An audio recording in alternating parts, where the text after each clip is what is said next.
नमस्कार, हमारा नाम है समरीन और आपने देखना शुरू कर दिया है लाइव सिटीज। देखिए, के पाठक शिक्षा विभाग के अपर मुख्य सचिव हैं। आपको मालूम है कि बीते दिनों मुख्यमंत्री नीतीश कुमार ने शिक्षा मंत्री चंद्रशेखर और शिक्षा विभाग के अपर मुख्य सचिव के पाठक के साथ बैठक की है। आपको बता दें कि ये बैठक कई घंटों तक चली, लेकिन जाहिर सी बात है कि जब मुलाकात हुई है तो बातें भी हुई होंगी। देखिए, खबरों के बाजार में एक खबर ये भी है, एक चर्चा ये भी है कि के पाठक का क्या होगा। देखिए, खबर ये भी है और सवाल ये भी है कि क्या के पाठक पर खतरा तो नहीं मंडरा रहा है, क्या के पाठक का एक बार फिर से तबादला तो नहीं होने वाला है, और क्या मुख्यमंत्री नीतीश कुमार ने के पाठक को लास्ट वार्निंग तो नहीं दे दी है। देखिए, इन्हीं तमाम मौजुओं को लेकर हमने भी सीनियर जर्नलिस्ट लक्ष्मीकांत सजल जी से बातचीत की है और जानने की कोशिश की है कि आखिर इस मुलाकात के पीछे की बड़ी वजह क्या थी। तो जरा सुनिए उन्होंने क्या कुछ बताया है। नमस्कार, लक्ष्मीकांत सजल जी, समरीन बात कर रहे हैं लाइव सिटीज से। जी नमस्ते जी, स्वागत है। जी। तो सबसे पहला तो चर्चाओं के बाजार में एक चर्चा ये हो रही है कि बीते दिन मुख्यमंत्री नीतीश कुमार ने शिक्षा मंत्री और के पाठक के साथ एक बैठक की है। तो क्या वाकई में इस खबर में तथ्य है? जी, कल शिक्षा मंत्री बीते दिन गए थे जी और मुख्यमंत्री से मिलने गए थे। और जो खबरें कल छन के आई कि वो आउटसोर्सिंग के माध्यम से जो काम लिए जा रहे हैं बिहार के स्कूलों में, जी, तो उसको लेके ये गए थे शिकायत करने के लिए। तो शिक्षा मंत्री की शिकायत थी कि आउटसोर्सिंग से जो बहाली हो रही है, अब उसमें कहीं ना कहीं कोई गड़बड़ी है। और उसी गड़बड़ी की जांच के लिए वो गए थे मुख्यमंत्री के पास, उसकी शिकायत करने के लिए गए थे। तो आपको मैं याद दिला दूं एक मिनट कि इसके पहले 5 सितंबर को जो शिक्षक दिवस समारोह हुआ था, उसमें भी शिक्षा मंत्री ने कहा था वो शिक्षकों के बीच कि आउटसोर्सिंग जिससे जो बहालियां हो रही है उसमें गड़बड़ी हो रही है और उसकी जांच कराई जानी चाहिए। उन्होंने ये भी कहा था कि हम उसकी जांच कराएंगे। तो माना जा रहा है कि उसी सिलसिले में वो मुख्यमंत्री नीतीश कुमार जी से मिले और आउटसोर्सिंग पर होने वाली बहालियों को लेकर उन्होंने उनको स्थिति की जानकारी दी। और शिक्षा मंत्री से मिलने के बाद में वो शिक्षा विभाग के अपर मुख्य सचिव के पाठक साहब भी गए थे मुख्यमंत्री जी से मिलने। तो माना जा रहा है कि शिक्षा मंत्री के वहां से चले जाने के बाद मुख्यमंत्री ने के पाठक जी को बुलाया था।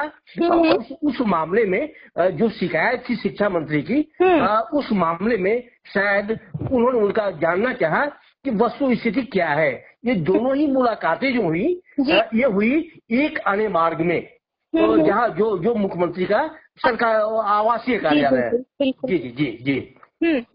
तो कहीं ऐसा तो नहीं है कि मतलब जाहिर सी बात है कि जिस तरह से के पाठक की अब शिकायतें हो रही हैं, खुले मन से भी कई बार हुई हैं मुख्यमंत्री के सामने, तो कहीं ऐसा तो नहीं है कि मुख्यमंत्री ने उनको तलब करके आखिरी वार्निंग जो है वो के पाठक को मुख्यमंत्री ने दे दी है? नहीं, ऐसा नहीं है।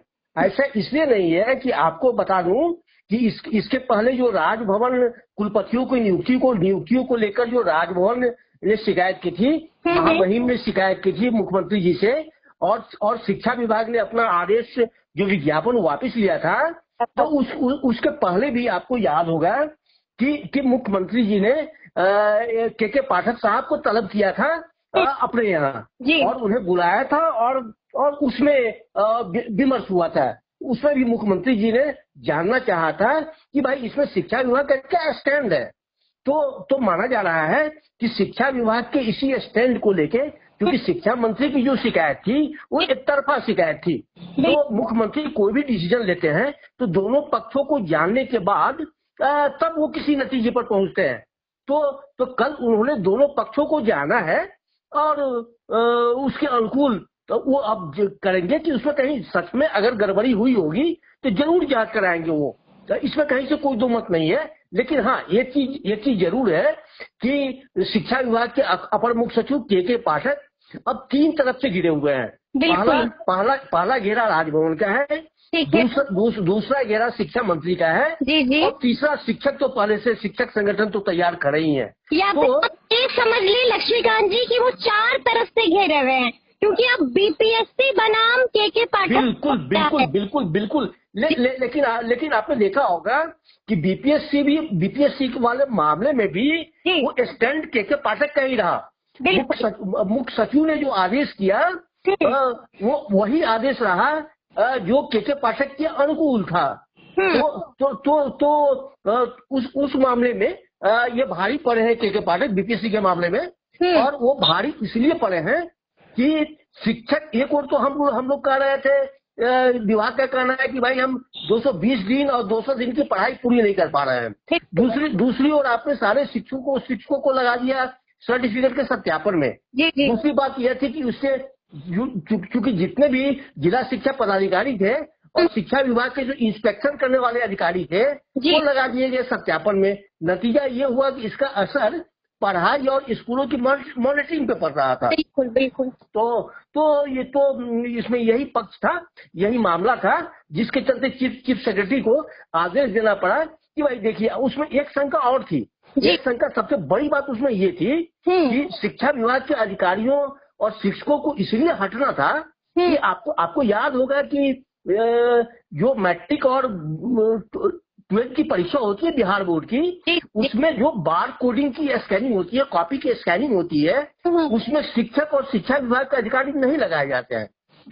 इसलिए कि शिक्षा विभाग का मामला है और शिक्षा विभाग के मामले में उनका ऐसे संवेदनशील मामले में इन्वॉल्वमेंट होना कहीं न कहीं गोपनीयता को लीक होने की संभावना बनी रहती है। तो इसमें भी ऐसा ही खतरा मंडरा रहा था। तो एक कारण ये भी बताया जा रहा है। अच्छा, लेकिन जिस तरह से हम देख रहे हैं कि बीपीएस, जिस तरह से के पाठक ने कहा कि पहले शिक्षकों को मुक्त किया जाए डॉक्यूमेंट वेरिफिकेशन से, क्या सुबह बीपीएससी चेयरमैन साहब ने भी एक ट्वीट कर दिया है, तो नाम नहीं लिया है, लेकिन जाहिर सी बात है कि इशारा के पाठक की तरफ है। बिल्कुल इशारा बिना नाम लिए ही इशारा उन्हीं की ओर है। तो तो आपका जो ये कहना है कि तीन तरफा नहीं, वो चौतरफा गिरे हुए हैं। बिल्कुल चौतरफा गिरे हुए हैं। तो ये है, लेकिन लेकिन इनका जो स्टैंड रहा है ना, वो चौतरफा घिर के ही काम करने का रहा है। अच्छा। तो वो हमेशा वो इसी को एंजॉय करते हैं और इसी में वो काम करते हैं। वो किसी के विरोध का वो उसके सामने वो कंप्रोमाइज करने का उसका नेचर नहीं रहा है। तो यही है मामला। अच्छा, ये भी हम आपसे जानना चाहेंगे कि देखिए, अब जिस तरह से हम लोग लगातार बात कर रहे हैं कि तीन तरफा नहीं चौतरफा जी, तो खबरें ये भी आ रही हैं कि क्या एक बार, क्योंकि बीजेपी के नेताओं ने भी मांग कर दी है कि या तो के पाठक जो है खुद इस्तीफा दे दे या फिर उनको बर्खास्त कर दिया जाए। तो नहीं, आपको मैं बता दूं, एक बार उसे हटाया तो नहीं जाएगा, खतरा तो उनको नहीं मंडरा रहा है। नहीं, आपको मैं बता दूं कि जब शिक्षा मंत्री के साथ शिक्षा मंत्री वाला कंट्रोवर्सी शुरू हुआ था शुरुआती दौर में, और तो शिक्षा मंत्री मुख्यमंत्री से मिलने गए थे। मुख्यमंत्री से मिलने गए थे और मुख्यमंत्री से उन्होंने भरपूर शिकायतें की थी। कि कैसे उनके पास फाइलें नहीं आ रही हैं, कैसे माने उनको गौन करके देखा जा रहा है, तो कैसे उन्हें उनके अधिकारों से बेदखल किया जा रहा है। तो ये सारी सुनवाई वो मुख्यमंत्री महोदय ने की थी, वो शुरुआती दौर में ही। और तब आपको याद होगा कि उस बार भी उनको सुनने के बाद उन्होंने के पाठक को बुलाया था। बिल्कुल बुलाया था, और तब उन्होंने विभाग का पक्ष जाना था और उस पर देखे कि दोनों फिर वो के पाठक की तरफ से ही चल रही थी, पूरा विभाग वही चला रहे हैं। तो इसको लेके ऐसा नहीं कहा जा सकता है कि उस समय जो सुनने में आया था, तो के पाठक ने मुख्यमंत्री से साफ साफ कहा था कि भाई मैं जहाँ रहूंगा मुझे गलत बर्दाश्त नहीं है, बर्दाश्त नहीं है, और मुझसे अगर किसी को तकलीफ हो रही है, किसी को शिकायत हो रही है, तो मुझे वहाँ से बदल दिया जाए, मेरा वहाँ से स्थानांतरण कर दिया जाए, मेरा वहाँ से तबादला किया जाए। तो ये जो शख्स है, ये शख्स तबादले के लिए हमेशा तैयार बैठा रहता है। अच्छा, ये हमेशा तबादले के लिए तैयार रहते हैं? बिल्कुल बिल्कुल बिल्कुल बिल्कुल बिल्कुल बिल्कुल। डर नहीं है कि कहीं फिर से तबादला ना हो जाए? हाँ बिल्कुल बिल्कुल बिल्कुल। और ये जहाँ भी तबादले के बाद जहाँ भी जाएंगे तो इनके काम करने का स्टाइल यही रहेगा, काम करने का। आप बिल्कुल करना चाहते हैं कि अब तक जितने भी तबादले हुए हैं के पाठक जी के, तो क्या उसके पीछे का जो कारण है वो उनका यही रवैया, यही आदेश तो नहीं है? नहीं। अभी तक आपने देखा होगा कि के पाठक का जितना भी तबादला हुआ है, जहाँ भी तबादला हुआ है, माने जो विभाग या जो सेक्टर वो डिटोरिएट किया है, तो डिटोरिएशन से उबारने के लिए वहाँ के पाठक भेजे गए हैं। ये शुरू से आप देखेंगी, आपको याद होगा कि इसके पहले मद्य निषेध में थे, तो मद्य निषेध को लेकर जब शिकायतें शुरू हुई कि अवैध शराब का कारोबार चल रहा है, अवैध शराब के कारोबारियों को संरक्षण दिया जा रहा है, तब वहाँ के पाठक भेजे गए थे और उन्होंने पूरे सिचुएशन को कंट्रोल किया था। और न केवल कंट्रोल किया था, बल्कि शराब के अवैध कारोबारियों के खिलाफ बहुत बड़ी कार्रवाई भी हुई थी। तो यही है कि जहाँ डिटोरिएशन होता है वहाँ के पाठक भेजे जाते हैं। तो इनके तबादले और स्थानांतरण का यही फार्मूला रहा है अब तक। बिल्कुल। तो मतलब ये हम समझे कि अभी कोई खतरा नहीं है के पाठक पर? नहीं, मुझे नहीं लगता है कि पहले आप देख लीजिए, पहले है कि अभी जो एक राजनीतिक जो मसविरे हैं, राजनीतिक जो मसौदे हैं, तो अभी देखा जाएगा कि मुझे लगा है कि अभी ये, हालांकि इस बीच में एक शगुफा ये भी उड़ा है कि के पाठक के केंद्रीय प्रतिनियुक्ति पे जा सकते हैं, लेकिन फिलहाल ऐसा लग नहीं रहा है, ऐसा दिख नहीं रहा है। तो चलिए, अब ये तो आने वाला वक्त ही बताएगा कि आगे क्या होगा के पाठक का। बिल्कुल। लेकिन अभी भी वो पूरा विभाग पे उनका नकेल है और स्कूलों की मॉनिटरिंग चल रही है और उनका नजर नहीं आ रहा है। बिल्कुल। जो विरोधी है, एक और राजभवन का विरोध है, एक और शिक्षा मंत्री का विरोध है, एक और शिक्षक संगठनों का विरोध है, और फिर अब तो बीपीएससी का ताजा विवाद हो गया। बिल्कुल। चलिए, बहुत बहुत शुक्रिया सजल जी। जी, धन्यवाद। तो सुना आपने कि क्या कुछ कहा है लक्ष्मीकांत सजल जी ने। देखिए, साफ कह दिया है कि फिलहाल के पाठक पर कोई खतरा नहीं है। साफ बता दिया है कि आखिर मुलाकात के पीछे की वजह क्या थी, और साफ कहा है कि अब के पाठक तीन तरफा नहीं बल्कि चौतरफा घिरते हुए नजर आ रहे हैं। तो अब देखना होगा कि आगे क्या कुछ होता है, लेकिन इस तरह के तमाम अपडेट्स के लिए ऐसे ही हमारे साथ बने रहिएगा और देखते रहिएगा लाइव सिटीज। बहुत शुक्रिया।